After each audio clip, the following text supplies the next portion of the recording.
مذہب اسلام اتنا پیارا کیوں ہے؟ مذہب اسلام اتنا صاف اور ستھرا کیوں ہے؟ مذہب اسلام پر چلنے والوں کو رب کائنات نے کیوں چن لیا؟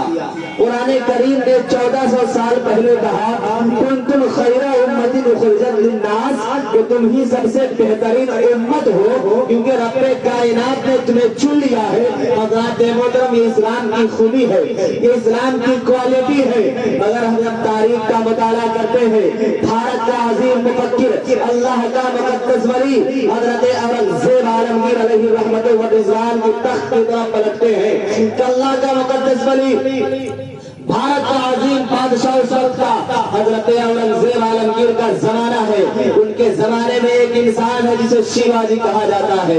جب انہوں نے آہستہ آہستہ مسلمانوں سے نفرت کرنا شروع کیا اور سوچا کہ اسلامی حکومت کا خاتمہ ہو جائے، ایسے عالم میں اللہ کا مقدس ولی بھارت کا عظیم بادشاہ حضرت اورنگزیب عالمگیر علیہ رحمت و رضوان اپنے خادم کو بلاتے ہیں اور فرماتے ہیں اے خادم، ایسا لگتا ہے کہ ہندوستان میں مسلمان تو نظر آتے ہیں لیکن ان کی زندگی میں اسلام نظر نہیں آتا۔ آج یہ ہمارے ساتھ ہے، صاحب ہم تو مسلمان نظر آتے ہیں لیکن ہماری زندگی اسلام کے مطابق نہیں گزر رہی ہے۔ ہمارا بچہ مسلمان نظر آ رہا ہے لیکن ان کا کردار، ان کا کریکٹر اسلام کے سانچے میں نہیں ڈھلا ہے۔ ہماری گھر کی چہار دیواری میں جو عورتیں ماں اور بہنیں ہیں وہ مسلمان تو نظر آتی ہے لیکن ان کے اندر اسلام نظر نہیں آتا ہے۔ صاحب ظاہر سی بات ہے جب ہمارا عمل اسلام کے قانون کے خلاف ہوگا، جب ہم اسلام کے قانون کے خلاف اپنا عمل کرنا شروع کر دیں گے، اسلام کے مطابق ہم اپنا عمل نہیں کریں گے، ظاہر سی بات ہے دشمنوں کی طاقتیں بڑھیں گی۔ حضرات آج جسے اسلام کا قانون سمجھ میں نہیں آتا ہے وہ انسان اسلام کے قانون کو بدلنا شروع کر دیتا ہے، لیکن یاد رکھے جس انسان کو اسلام سمجھ میں آ جاتا ہے وہ انسان اسلام کے قانون کو بدلتا نہیں ہے بلکہ اپنے زندگی کو اسلام کے نام کر دیتا ہے۔ آج جسے اسلام سمجھ میں نہیں آتا وہ انسان مسجدوں سے دور رہتا ہے، جس انسان کو اسلام سمجھ میں نہیں آتا وہ انسان قرآن کی تلاوتوں سے دور رہتا ہے، جس انسان کو اسلام سمجھ میں نہیں آتا وہ انسان پڑوسی کے پیار و محبت سے دور رہتا ہے، جس بچے کو اسلام سمجھ میں نہیں آتا وہ بچہ اپنے ماں باپ کے پیار و محبت سے دور رہتا ہے، جس انسان کو اسلام سمجھ میں نہیں آتا وہ انسان شراب خانے کے قریب ہوتا ہے، اس انسان کو جس عورت کو اسلام سمجھ میں نہیں آتا وہ عورت اپنے شوہر کے پیار و محبت سے دور رہتی ہے، جس انسان کو اسلام سمجھ میں نہیں آتا وہ انسان شراب خانے کے قریب ہوتا ہے، جس انسان کو اسلام سمجھ میں نہیں آتا وہ انسان جوا خانے کے قریب ہوتا ہے، جس انسان کو اسلام سمجھ میں نہیں آتا وہ انسان بے حیا بن کر زندگی گزارنے میں فخر محسوس کرتا ہے۔ مگر یاد رکھے جسے اسلام سمجھ میں آ جاتا ہے وہ انسان شراب کو ٹھوکر مار کر وقت پر نمازی بن جاتا ہے، چوہے کو لات مار کر وقت پر حاجی بن جاتا ہے، ارے خود نہیں کھا کر زمانے کو کھلانے والا انسان بن جاتا ہے اور درس لیتا ہے کہ خود چراغ بن کے چلو وقت کے اندھیروں میں، خود چراغ بن کے چلو وقت کے اندھیروں میں، بھیگ کے چراغوں سے روشنی بھیگ کے چراغوں سے روشنی نہیں ہوتی۔ حضرات محترم ہمارا کردار ایسا ہو گیا، ہمارا کیریکٹر ایسا ہو گیا۔ آج ہمارے گھر میں شادی ہوا ہے، سنت رسول ادا ہو رہی ہے، اللہ کے رسول کے سنت پہ عمل ہو رہا ہے، لیکن یہی وجہ ہے حضرات محترم ہمیں ابھی محفل پاک سج رہی ہے، محفل پاک جیسے ختم ہوگی گھر والے گانے بجانا شروع کر دیں گے، تو ظاہر سی بات ہے یہ نکاح کی مقدس محفل ہے۔ اور حضرات محترم یاد رکھیں یہ نکاح کرنا انبیاء کرام کی سنت ہے، لیکن اتنی عظیم سنت کو ادا کرنے کے بعد ہم بظاہر میلاد کو کر لیتے ہیں لیکن پھر اس کے بعد گانے بجانے میں مشغول ہو جاتے ہیں۔ یاد رکھے حضرات محترم، اور یہی تک نہیں بلکہ ہم تمامی حضرات ایک محرم سے لے کر 10 محرم تک یا حسین کا نعرہ لگاتے ہیں، ایک رمضان نور شریف کو جلوس محمدی نکالتے ہیں۔ تھوڑی کڑوی باتیں مگر دل کی بات ہے، غور سے سنیے گا، برا لگے تو معاف کریں گے، میں دل کی بات بتا رہا ہوں۔ آج ہمارا جو معاشرہ ہو گیا ہے بدائی ایک محرم سے 10 محرم تک یا حسین کرتے ہیں اور کرنا بھی چاہیے. ہمارے حسین زندہ ہے، ہمارے حسین زندہ ہے. ہم ماتم نہیں منائیں گے بلکہ یا حسین کا نعرہ لگا کر یہ ثابت کر دیتے ہیں زمانے والے کو، ارے میرا حسین مرا نہیں ہے بلکہ میرا حسین زندہ ہے. اس کی شہادت سے اس کی بیان، اس کی گواہی کلام پاک دے رہا ہے. کلام پاک میں رب کائنات ارشاد فرماتا ہے وَلَا تَقُولُوا لِمَن يُقْتَلُ فِي سَبِيلِ اللَّهِ أَمْوَاتٌ، جو لوگ اللہ کے راہ میں قتل کیے جائے انہیں مردہ نہ کہو بل احیاء، بلکہ وہ زندہ ہے. ہمارے حسین زندہ ہے لیکن ہمارے حسین کا کردار کیا بولے. آج ایک غریب بیٹی کا باپ دن بھر میں کتنی بار مرتا ہے اور کتنی بار جیتا ہے. ذرا اپنے دل پر ہاتھ رکھ کے سوچیں. آپ ٹی وی بھی دیکھتے ہیں، اخبار بھی پڑھتے ہیں، ریڈیو بھی سنتے ہیں، لیکن ذرا سوچیں ایک غریب بیٹی کا باپ دن بھر میں کتنی بار مرتا ہے اور کتنی بار جیتا ہے. جب کسی کے ہاتھ میں مہندی لگتی ہے تب ایک غریب بیٹی کا باپ تڑپتا ہے. جب کسی کے یہاں شادی کی شہنائیاں بجتی ہے تب ایک غریب باپ تڑپتا ہے. جب کسی کے یہاں شادی کی ڈولی اٹھتی ہے تب ایک غریب باپ روتا ہے، بلکتا ہے. حضرات محترم یاد رکھے کل یہی لڑکی، یہی غریب بیٹی اللہ کی بارگاہ میں، اللہ کے رسول کی بارگاہ میں عریضہ پیش کر دی، مولا تیرا نام لیوا تھا، تیرے پیارے حبیب کا کلام پڑھنے والا تھا، تیرے پیارے حبیب کے نوازے کو یا حسین کا نعرہ لگانے والا تھا، لیکن ان لوگوں نے نکاح کو اتنا مہنگا کر دیا، شادی کو اتنی مہنگی کر دی کہ میرے باپ کے پاس اتنا پیسہ نہیں تھا کہ میرا باپ زمین بیچ کر لڑکوں کا سودا کر سکے. میرے باپ کے پاس اتنی دولت نہیں تھی، اتنی زمین اور جائیداد نہیں تھی کہ میرا باپ زمین کو بندھک رکھ کر لڑکوں کو ہوتا دے سکے. میرے باپ کے پاس اتنی دولت نہیں تھی کہ ان لڑکوں کو خرید سکے. کہ دل پر ہاتھ رکھ کر سوچے اگر ان غریب بچی اللہ کے رسول کی بارگاہ میں عریضہ پیش کر دی، مولا کی بارگاہ میں عریضہ پیش کر دی، تو حضرات ہم کون سا چہرہ لے کر جائیں گے پروردگار عالم کی بارگاہ میں؟ ہم کون سا چہرہ دکھائیں گے اللہ کے محبوب کی بارگاہ میں؟ تو اب بھی وقت ہم سمجھ جائے، کیونکہ اللہ کے رسول نے فرمایا نکاح کو اتنا آسان کر دو، اتنا آسان کر دو کہ زناکاری مشکل ہو جائے. لیکن آج ہم نے الٹا کر دیا ہے، نکاح کو اتنا مشکل کر دیا ہے، اتنا مشکل کر دیا ہے کہ آج زناکاری عام ہو گئی ہے. آج لوگ سب سے پہلے رشتہ ہوتا ہے تو اپنا ڈیمانڈ پیش کرتا ہے، اپنا ڈیمانڈ پیش کرتا ہے کہ میں اتنا لوں گا اتنا لوں گا. یاد رکھ کے حضرات محترم کسی سے دولت کی مانگ نہیں کرنا ہے. اگر مانگ کر کوئی کرتا ہے کسی سے آپ کو دولت لینا ہے تو دو رکعت نماز ادا کرے اور سجدے میں جائے، رب قدیر کی بارگاہ میں دعا کرے مولا میں غربت سے تو میں غربت میں ہوں اور مالک پروردگار میں غریب ہوں، اے رب کائنات مجھے حضرت عثمان غنی کی دولت کا صدقہ عطا فرما دے. تو رب کریم آپ کے سجدے کو بھی قبول فرمائے گا اور آپ کی دعا کو بھی قبول فرمائے گا.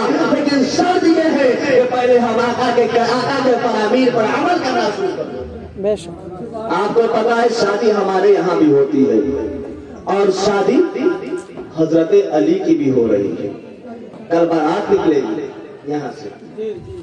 آج لوگ باراتی جاتے ہیں تو کیا سسٹم ہوتا ہے، گانا بجانے جاتے، گانا بجاتے ہوئے جاتے ہیں. لیکن یاد رکھیے آج ہمارے گھر سے بارات نکلتی ہے تو لوگ گانا بجاتے ہوئے نکالتے ہیں. ایک بارات نکلی ہے مدینہ المنورہ میں، حضرت علی رضی اللہ تبارک و تعالیٰ عنہ ہے.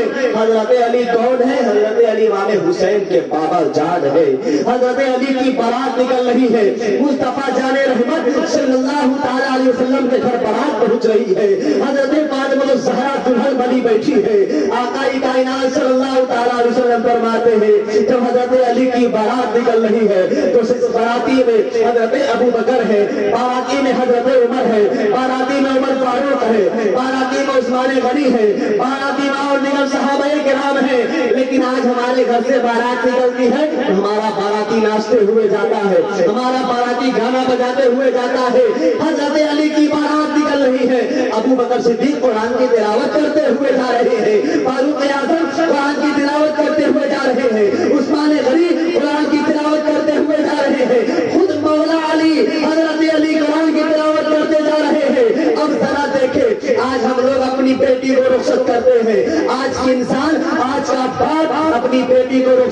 دیتا ہے تو مانگ میں سونے کا ٹیکا دیتا ہے, گلے میں سونے کا ہار دیتا ہے, ہاتھ میں کنگن دیتا ہے, پاؤں میں پاسیب دیتا ہے. لیکن نبی نے اپنی پیاری بیٹی فاطمہ کو رخصت کیا ہے. ان کا انداز دیکھیے, ان کی رخصتی کا انداز دیکھیے. ایک فاطمہ کے لڑ پر جان کا نثار کرنے والوں ذرا فاطمہ کی شان کو دیکھو. آقا کائنات حضرت فاطمہ کو رخصت کر رہی ہے تو مانگ میں سونے کا ٹیکا نہیں بلکہ سجدے کا ٹیکا عنایت فرما رہی ہے, فرما رہے ہیں. گلے میں سونے کا ہار نہیں بلکہ تلاوت قرآن کا ہارا دیا تھا, ہاتھ میں دانت شوہر کا کنگن دیا تھا, پاؤں میں دانت الہی کی پاسیب دی تھی. دنیا اپنی بیٹی کو سر جواہرات کے تاروں میں رخصت کرتی ہے, مگر نبی نے اپنی بیٹی کو قرآن کی تاروں میں رخصت کیا تھا. اب ذرا اس کا رزلٹ دیکھے, اس کا نتیجہ دیکھے. وہی علی ہے, وہی فاطمہ ہے, حضرت علی کے نور نظر, حضرت فاطمہ کے راستے جگر, حضرت امام حسین ہے. میدان کربلا میں حضرت امام حسین نانا چاند کے روزے کے طرف کر کے چہرے کو کر کے عرض کرتے ہیں, نانا جان میں نے فاطمہ کا دودھ پیا ہے, اے میرے نانا میری رگوں میں علی کا خون دوڑ رہا ہے. کربلا کے دبتے ہوئے صحرا میں امام حسین ہے, اپنے چہرے کو مصطفیٰ جان رحمت کے روزے کے طرف کر کے عرض کرتے ہیں, نانا جان میں نے فاطمہ کا دودھ پیا ہے, میری رگوں میں علی کا خون دوڑ رہا ہے. اے میرے نانا, بابا کی بارات نکلی تھی قرآن کی تلاوت کرتے ہوئے, ماں آپ کے گھر سے رخصت ہوئی تھی, تفسیر قرآن بن کر اسی علی کا بیٹا, اسی فاطمہ کا لڑکا جگر امام حسین جب اس دنیا سے جائے گا تو محافظ قرآن بنا ہوا جائے گا. تو حضرات محترم, ہم امام حسین کے کردار کو اپنائیں, امام حسین کے کیریکٹر کو اپنائیں, تب ہماری زندگی کامیاب. آج ہم لوگوں کے اندر نہ خدا کا خوف ہو, تبھی تو حضور اعلیٰ حضرت نے فرمایا 3 لہو میں کھونا تجھے, سب نیند بھر سونا مجھے. مطلب کیا ہے, آج کل جو ہمارا معاشرہ ہے, لوگ دین بھر کھیل کود میں گزارتے ہیں, اور ابھی تو ایسا معاملہ ہو گیا ہے, میں کئی جگہ بول چکا ہوں, جو گیم چلا ہے, کیا نام ہے گیم کا, پب جی. اللہ اکبر, بتائیے کیا ہے, چھوٹا پھر بھی سیانے کی بات کرتا ہے, ٹھہر ٹھہر کر زمانے کی بات کرتا ہے. جو سلیقے سے اماں پڑھا بھی پڑھ نہیں پاتا وہ آج پب جی گیم کھیلنے کی بات کرتا ہے. یہ آج کا المیہ ہے. اماں پڑھا پڑھنے کا ڈھنگ نہیں ہے, جب سرگم قرآن پڑھنے کا ڈھنگ نہیں ہے, بلکہ تو علی پہ پڑھنے بھی نہیں آتا, لکھنا دور کی بات. لیکن آج لوگ موبائل میں مشغول ہے. جن بچوں کے ہاتھوں میں قلم اور کاپی ہونی چاہیے, آج کا باپ اور آج کی ماں ان کے ہاتھوں میں موبائل تھمائے ہوئے ہیں. یہ صرف گارجین کی غلطی ہے. تو حضرات محترم, میں آج کر رہا تھا کہ حضور آیا نے فرمایا کہ 3 لہو میں کھونا تجھے, سب نیند بھر سونا تجھے. انسان دنوں کو کھیل کر گزارتا ہے, راتوں کو کھیل کر گزارتا ہے. آگے میرا امام کہتا ہے, شرم نبی خوف خدا, یہ بھی نہیں وہ بھی. شرم نبی خوف خدا, یہ بھی نہیں وہ بھی نہیں. نہ تو نبی کا شرم ہے, نہ تو نبی کی حیا ہے, اور نہ ہی تو اللہ کا خوف ہے. لیکن یاد رکھے, جس انسان کے اندر اللہ کا خوف آ جاتا ہے, جو انسان اللہ کے خوف سے صرف ایک گناہ کو چھوڑتا ہے, تو اللہ تبارک و تعالی اس ایک خوف کی وجہ سے ان کے سارے گناہوں کو معاف فرما دیتا ہے. آپ سوچیں گے کیسے, تو سنیں, میں ادھر ادھر کی بات نہیں کر رہا ہوں. مقاصد القلوب ایک کتاب کا نام, حضرت امام غزالی اس میں تحریر فرماتے ہیں کہ ایک نوجوان, دیکھیں اللہ کا خوف کیا ہوتا ہے. ایک نوجوان ایک عورت پر عاشق ہو گیا, اس کی محبت میں ڈوب گیا. کچھ دنوں کے بعد وہ عورت سفر پہ گئی. پہلے کے زمانے میں تو یہ گاڑی وغیرہ نہیں تھی, بلکہ پیدل لوگ سفر کیا کرتے تھے. سفر پہ گئی, قافلے کے ساتھ سفر پہ گئی. وہ عاشق, وہ نوجوان اس عورت کے چکر میں وہ بھی اس کے پیچھے پیچھے سفر پر روانہ ہو گیا. جب سفر ایک جگہ پہنچی, شام کا وقت تھا, جنگل میں جب سفر قافلے پہنچے تو سارے لوگ جنگل میں اپنا پڑاؤ ڈالا رات گزارنے کے لیے. اپنا پڑاؤ ڈالا رات گزارنے کے لیے. سارے لوگ تھکے ماندے تھے, بے خبر ہو کر سو گئے. وہ نوجوان اس عورت کے پاس آتا ہے اور کہتا ہے اے عورت میں تجھ سے بہت محبت کرتا ہوں، میں تیری محبت کے خاطر سفر پر آیا ہوں، میں تجھ سے بہت محبت کرتا ہوں۔ وہ عورت کہتی ہے نوجوان اگر تم مجھ سے محبت کرتے ہو تو سن، ذرا دیکھو قافلے والے جتنے ہیں کوئی جاگ تو نہیں رہے، سب سوئے ہیں یا کوئی جاگ رہے ہیں؟ وہ انسان اندر سے بہت خوش ہو گیا کہ اچھا موقع آ گیا ہے۔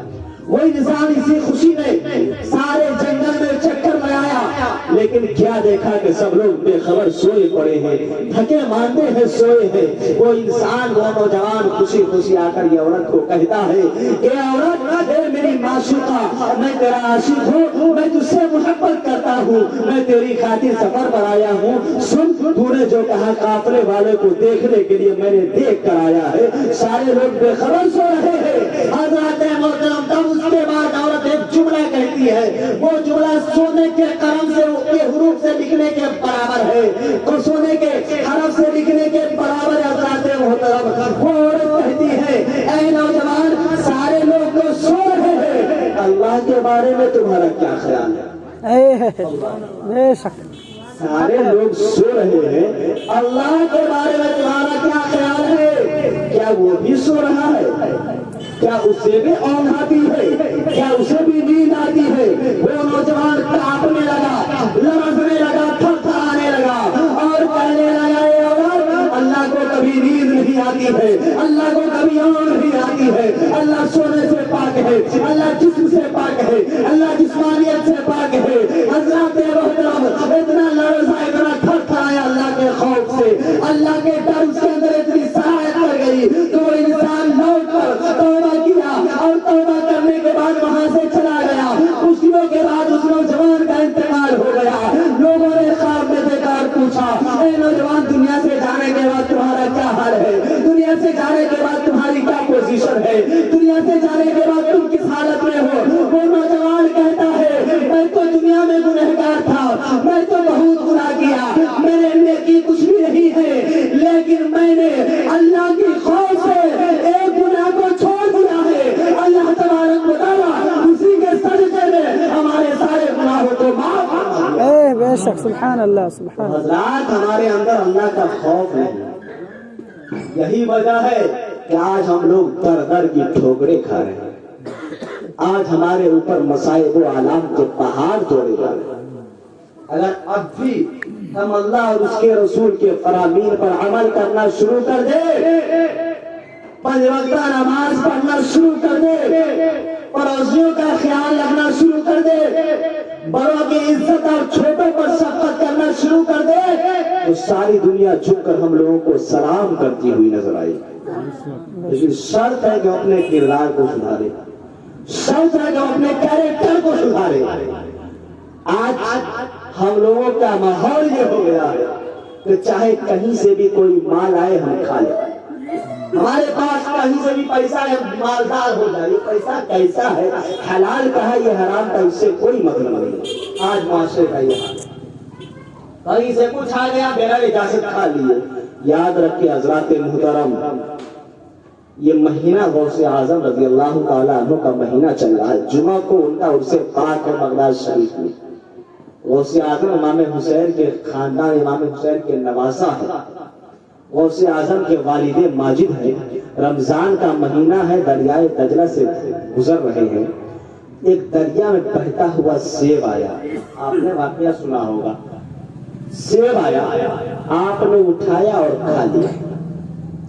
جب کھا لیا تب احساس ہوا کہ میں نے تو مالک کی اجازت کے بغیر سیب کھا لیا ہے، یہ میرے تقویٰ کے خلاف ہے، لہذا میں اس کے مالک کو تلاش کروں گا، یہ پھل کے مالک کو تلاش کروں گا، ان سے معافی مانگوں گا۔